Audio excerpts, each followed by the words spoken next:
Kantara chapter 1 cinema ಪ್ರಚಾರ ಜೋರಾಗೇ ಇದೆ. ನಟ ನಿರ್ದೇಶಕ ರಿಷಬ್ ಶೆಟ್ಟಿ ಊರೂರು ಸುತ್ತಾಡಿ ಸಿನಿಮಾ ಬಗ್ಗೆ ಮಾತನಾಡ್ತಾ ಇದ್ದಾರೆ. ಹೈದರಾಬಾದ್ನಲ್ಲಿ ಭರ್ಜರಿ ಪ್ರೀ ರಿಲೀಸ್ ಈವೆಂಟ್ ಪ್ಲಾನ್ ಕೂಡ ನಡೀತಾ ಇದೆ. ಜೂನಿಯರ್ ಎನ್ಟಿಆರ್ ಕಾಂತಾರ ಚಾಪ್ಟರ್ 1 ಚಿತ್ರಕ್ಕೆ ಸಾಥ್ ಕೊಡ್ತಾ ಇದ್ದಾರೆ. ಇತ್ತೀಚೆಗಷ್ಟೇ ಕೊಚ್ಚಿಯಲ್ಲಿ ನಡೆದ ಸುದ್ದಿಗೋಷ್ಠಿಯಲ್ಲಿ ರಿಷಬ್ ಶೆಟ್ಟಿ ಭಾಗವಹಿಸಿದ್ರು. ಈ ವೇಳೆ ಮಾಧ್ಯಮದವರ ಪ್ರಶ್ನೆಗಳಿಗೆ ಉತ್ತರಿಸಿದ್ದಾರೆ. ಸಿನಿಮಾ ಬಗ್ಗೆ ಸಾಕಷ್ಟು ವಿಚಾರಗಳನ್ನ ಹಂಚಿಕೊಂಡಿದ್ದಾರೆ. ಈ ವೇಳೆ ದೇವರ ಮೇಲಿನ ನಂಬಿಕೆಯ ಬಗ್ಗೆ ಕೂಡ ಪ್ರಶ್ನೆ ಎದುರಾಯಿತು. ನಾನು ಬಹಳ ನಂಬಿಕೆಯಿಂದ ಸಿನಿಮಾ ಮಾಡಿದ್ದೇನೆ. ನಾನು ಮಹಾನ್ ಭಕ್ತ. ಆದ್ರೆ ಅದನ್ನ ಬೇರೆ ಬೇರೆ ರೀತಿ ಕೆಲವರು ಅರ್ಥೈಸಿಕೊಂಡು ಬಿಡ್ತಾರೆ. ಕಾಂತಾರ ಚಿತ್ರಕ್ಕೂ ಈಗ ಬರ್ತಾ ಇರುವಂತಹ ಕಾಂತಾರ ಚಾಪ್ಟರ್ 1 ಎರಡೂ ಕಥೆಗಳ ಥೀಮ್ ಒಂದೇ. ಪ್ರಕೃತಿ ಮತ್ತು ಮನುಷ್ಯನ ನಡುವಿನ ಸಂಘರ್ಷ. ನಮ್ಮ ಬೇರುಗಳಲ್ಲೇ ಆಚಾರ ವಿಚಾರ, ಸಂಪ್ರದಾಯ, ದೈವ ಎಲ್ಲದೂ ಕೂಡ ಇದೆ. ನದಿ ಬದಿಯಲ್ಲಿ ಮತ್ತು ಕಾಡಿನಲ್ಲಿ ನಾಗರಿಕತೆ ಬೆಳೆಯಿತು. ನಾವು ಈಗ ನಗರದಲ್ಲಿದ್ದೇವೆ. ಆರಂಭದಲ್ಲಿ ನಾವೆಲ್ಲರೂ ಕೂಡ ಬುಡಕಟ್ಟಿನ ಜನರೇ ಆಗಿದ್ದೆವು ಅಲ್ವಾ? ಈ ಚಿತ್ರದಲ್ಲಿ ಕೂಡ ಇದೇ ರೀತಿಯ ವಿಚಾರಗಳಿದೆ. ಅಮೆರಿಕದಲ್ಲಿ ಕೂಡ ಇದೇ ರೀತಿಯ ಸಮಸ್ಯೆ, ಸಂಘರ್ಷ, ಬುಡಕಟ್ಟಿನ ಜನರ ಆಚರಣೆ ಇದೆ ಎಂದು ಒಬ್ರು ಹೇಳಿದ್ರು. ಎಲ್ಲ ಕಡೆ ಇರುವ ಅದೇ ಇಮೋಷನ್ಸ್ ಈ ಚಿತ್ರದಲ್ಲೂ ಇದೆ ಅಂತ ಹೇಳಿದ್ದಾರೆ. ರಾಕಿಂಗ್ ಸ್ಟಾರ್ ಯಶ್ ಸದ್ಯ ಟಾಕ್ಸಿಕ್ ಸಿನಿಮಾ ಕೆಲಸದಲ್ಲಿ ಬ್ಯುಸಿಯಾಗಿದ್ದಾರೆ. ಕೊನೆಯ ಹಂತದ ಚಿತ್ರೀಕರಣಕ್ಕೆ ಸಿದ್ಧತೆ ನಡೆದಿದ್ದು, post production, marketing, promotion, release ಅಂತೆಲ್ಲ ಓಡಾಡ್ತಾ ಇದ್ದಾರೆ. ಕುಟುಂಬದ ಜೊತೆಗೆ ಹೆಚ್ಚಿನ ಸಮಯವನ್ನ ಕಳೆಯಲು ಅವರಿಗೆ ಸಾಧ್ಯವಾಗ್ತಾ ಇಲ್ಲ. ಹಾಗಾಗಿ ಅಂತಾರಾಷ್ಟ್ರೀಯ ಮಗಳ ದಿನಾಚರಣೆಯ ಹಿನ್ನೆಲೆಯಲ್ಲಿ ಯಶ್ ತಮ್ಮ ಮಗಳು ಐರಾ ಜೊತೆಗಿನ ಕ್ಯೂಟ್ ವಿಡಿಯೋ ಹಂಚಿಕೊಂಡಿದ್ದಾರೆ. ಸೋಷಿಯಲ್ ಮೀಡಿಯಾದಲ್ಲಿ ಯಶ್ ಅಷ್ಟೇನು ಆಕ್ಟಿವ್ ಆಗಿರಲ್ಲ. ಆದ್ರೆ ನಿನ್ನೆ ರಾತ್ರಿ ವಿಡಿಯೋ ಪೋಸ್ಟ್ ಮಾಡಿದ ಕೆಲವೇ ಕ್ಷಣಗಳಲ್ಲಿ ಅದು ಸಖತ್ ವೈರಲ್ ಆಗಿತ್ತು. ಕೆಲವೇ ಕ್ಷಣಗಳಲ್ಲಿ ಲಕ್ಷ ವ್ಯೂಸ್ ಅನ್ನ ಗಿಟ್ಟಿಸಿಕೊಂಡು ಲೈಕ್ಸ್ ಕೂಡ ಪಡೆದುಕೊಂಡು ಸೋಷಿಯಲ್ ಮೀಡಿಯಾದಲ್ಲಿ ಸದ್ದು ಮಾಡಿತ್ತು. ಸಾಕಷ್ಟು ಜನ ಅಭಿಮಾನಿಗಳು ವಿಡಿಯೋ ಶೇರ್ ಮಾಡಿ ಮೆಚ್ಚುಗೆಯನ್ನ ಸೂಚಿಸಿದ್ದಾರೆ. ಯಶ್ ಮಗಳಿಗೆ ಸೋಡಾ ಪಾಪ್ ರೈಮ್ಸ್ ಅನ್ನ ಮಗಳಿಗೆ ಹೇಳಿಕೊಡುವ ಕ್ಯೂಟ್ ವಿಡಿಯೋ ವೈರಲ್ ಆಗ್ತಾ ಇದೆ.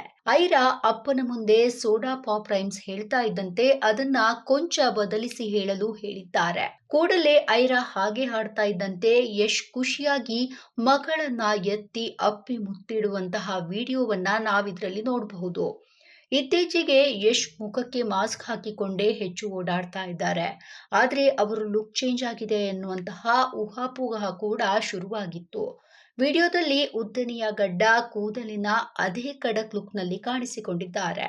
ಇದು ಹೊಸ ಚಿತ್ರೀಕರಿಸಿರುವಂತಹ ವಿಡಿಯೋನಾ ಅಥವಾ ಹಿಂದೆ ಸೆರೆ ಹಿಡಿದಿದ್ದ ವಿಡಿಯೋನಾ ಎನ್ನುವುದು ಗೊತ್ತಿಲ್ಲ ಅಂತ ಅಭಿಮಾನಿಗಳು ಕಮೆಂಟ್ ಮಾಡ್ತಾ ಇದ್ದಾರೆ.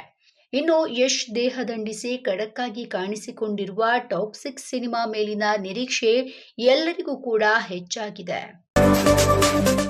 ನಟ ದರ್ಶನ್ ಅಭಿಮಾನಿಗಳು ಸೋಷಿಯಲ್ ಮೀಡಿಯಾದಲ್ಲಿ ಕೆಟ್ಟದಾಗಿ ಟ್ರೋಲ್ ಮಾಡ್ತಾರೆ ಎನ್ನುವ ಆರೋಪ ಇದೀಗ ಕೇಳಿ ಬರ್ತಾ ಇದೆ. ಈ ಹಿಂದೆ ನಟಿ ರಮ್ಯಾ ಮತ್ತು ಸೋನು ಶೆಟ್ಟಿ ಈ ಬಗ್ಗೆ ದೂರನ್ನ ಕೂಡ ನೀಡಿದ್ರು. ಇದೀಗ ಸರ್ಕಾರಿ ಶಾಲಾ ಶಿಕ್ಷಕಿ ವಿರುದ್ಧ ಅಶ್ಲೀಲವಾಗಿ ಟ್ರೋಲ್ ಮಾಡಿ ಅತ್ಯಾಚಾರದ ಬೆದರಿಕೆ ಹಾಕಿರುವ ಆರೋಪದ ಅಡಿ ದರ್ಶನ್ ಅಭಿಮಾನಿಗಳ ವಿರುದ್ಧ ದೂರು ದಾಖಲಾಗಿದೆ. ಅಜಿತ್ ಆನಂದ್ ಹೆಗಡೆ ಎನ್ನುವವರು ದರ್ಶನ್ ಅಭಿಮಾನಿಗಳು ತಮ್ಮ ಪತ್ನಿ ವಿರುದ್ಧ ಟ್ರೋಲ್ ಮಾಡಿ ಬೆದರಿಕೆ ಹಾಕಿದ್ದಾರೆ ಅಂತ ಗೋವಿಂದರಾಜನಗರ ಠಾಣೆಗೆ ದೂರು ನೀಡಿದ್ದಾರೆ.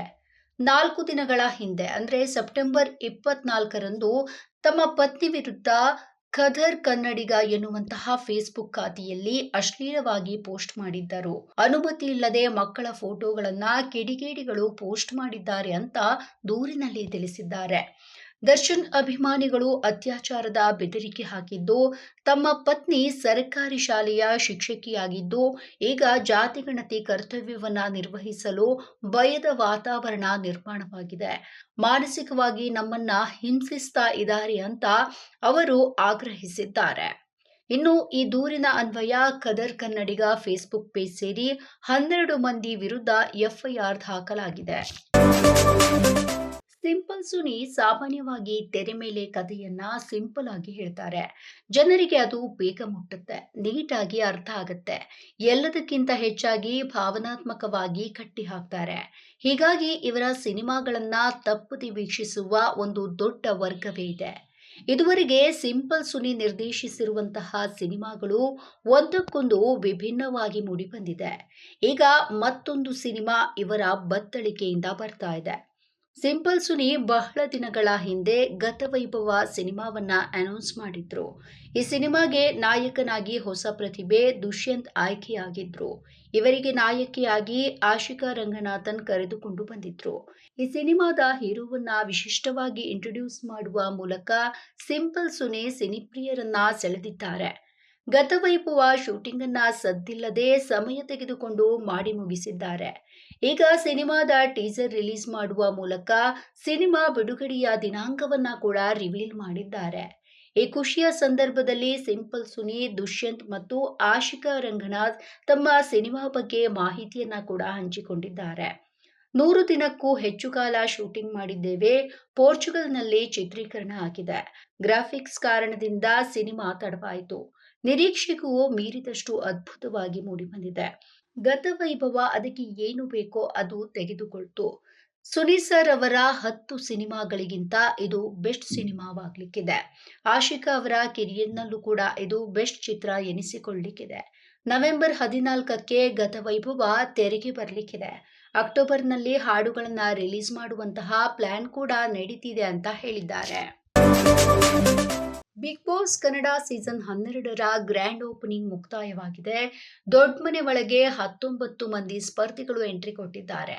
ಇಷ್ಟು ದಿನ ಯಾರೆಲ್ಲ ಈ ಬಾರಿ ಬಿಗ್ ಬಾಸ್ ಮನೆಯೊಳಗೆ ಹೋಗ್ತಾರೆ ಎನ್ನುವ ಕುತೂಹಲಕ್ಕೆ ತೆರೆ ಎಳೆದಂತಾಗಿದೆ. ಸೋಷಿಯಲ್ ಮೀಡಿಯಾದಲ್ಲಿ ಸಂಭಾವ್ಯ ಸ್ಪರ್ಧಿಗಳ ಲಿಸ್ಟ್ ಹರಿದಾಡ್ತಾ ಇತ್ತು. ಅದರಲ್ಲಿ ಯಾವೆಲ್ಲ ಹೆಸರುಗಳು ಕೇಳಿ ಬಂದಿತ್ತೋ ಅವರಲ್ಲಿ ಕೆಲವರು ಈಗಾಗಲೇ ದೊಡ್ಡ ಮನೆ ಪ್ರವೇಶ ಮಾಡಿದ್ದಾರೆ. ಎಂದಿನಂತೆ ನಟ ಸುದೀಪ್ ತಮ್ಮ ಲವಲವಿಕೆಯ ನಿರೂಪಣೆಯ ಮೂಲಕ ವೇದಿಕೆಗೆ ಕಳೆ ತಂದಿದ್ದಾರೆ. ಮಾತಿನಲ್ಲಿ ಸ್ಪರ್ಧಿಗಳ ಕಾಲೆಳೆತ ರಂಜಿಸಿದ್ದಾರೆ. ಈ ಬಾರಿ ಒಂಟಿ ಮತ್ತು ಜಂಟಿಯಾಗಿ ಸ್ಪರ್ಧಿಗಳೆಲ್ಲ ಮನೆಯ ಒಳಗೆ ಹೋಗಿದ್ದಾರೆ. ವೇದಿಕೆಯಲ್ಲಿ ಕೆಲವರು ಡಾನ್ಸ್ ಪರ್ಫಾರ್ಮೆನ್ಸ್ ಕೂಡ ಮಾಡಿದ್ದಾರೆ. ಕೆಲವರು ಟಿವಿ ಮೂಲಕ ತಾವು ಯಾಕೆ ಬಿಗ್ ಬಾಸ್ ಶೋಗೆ ಬಂದಿದ್ವಿ ಅಂತ ಕೂಡ ಮಾತನಾಡಿದ್ದಾರೆ. ವೇದಿಕೆಯ ಮುಂಭಾಗದಲ್ಲಿ ಕುಳಿತ ವೀಕ್ಷಕರು ಯಾರಿಗೆ ಒಂಟಿಯಾಗಿ ಮನೆಯೊಳಗೆ ಹೋಗಿ ಆಡುವ ಸಾಮರ್ಥ್ಯ ಇದೆ ಎಂದು ತಮ್ಮ ವೋಟಿಂಗ್ ಮೂಲಕ ನಿರ್ಧರಿಸಿದ್ದಾರೆ. ಇನ್ನು ಜಂಟಿಯಾಗಿ ಕೆಲವರ ಕೈಗೆ ಸರಪಳಿ ಹಾಕಿ ಒಳಗೆ ಕಳುಹಿಸಲಾಗಿದೆ. ಇನ್ನು ಎಷ್ಟು ದಿನ ದೊಡ್ಡ ಮನೆ ಒಳಗೆ ಒಂಟಿ ಜಂಟಿ ಟ್ವಿಸ್ಟ್ ಇರುತ್ತೆ ಅನ್ನೋದನ್ನ ಕಾದು ನೋಡಬೇಕಾಗಿದೆ. ಇನ್ನು ಯಾರೆಲ್ಲ ಈ ಬಾರಿ ಬಿಗ್ ಬಾಸ್ ಸ್ಪರ್ಧೆಯಲ್ಲಿ ಭಾಗವಹಿಸಲಿದ್ದಾರೆ ಎನ್ನುವ ಅವರ ಹೆಸರು ಪಟ್ಟಿ ಹೀಗಿದೆ.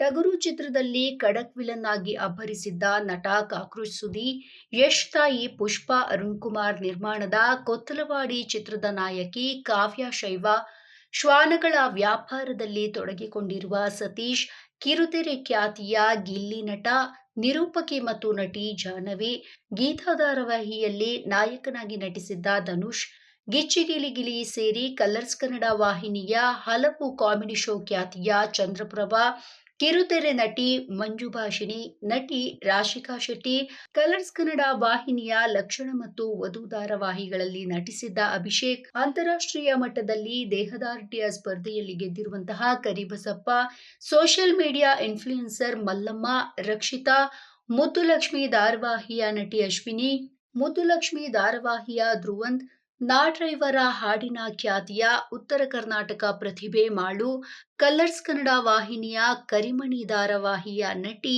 ಸ್ಪಂದನಾ ಸೋಮಣ್ಣ, ಒಂದು ಕಾಲದಲ್ಲಿ ನಾಯಕಿಯಾಗಿ ಮಿಂಚಿದ್ದ ನಟಿ ಅಶ್ವಿನಿ ಗೌಡ ಹಾಗೆ ಆರ್ಜೆ ಅಮಿತ್ ಬಿಗ್ ಬಾಸ್ ಮನೆ ಒಳಗೆ ಪ್ರವೇಶಿಸಿದ್ದಾರೆ.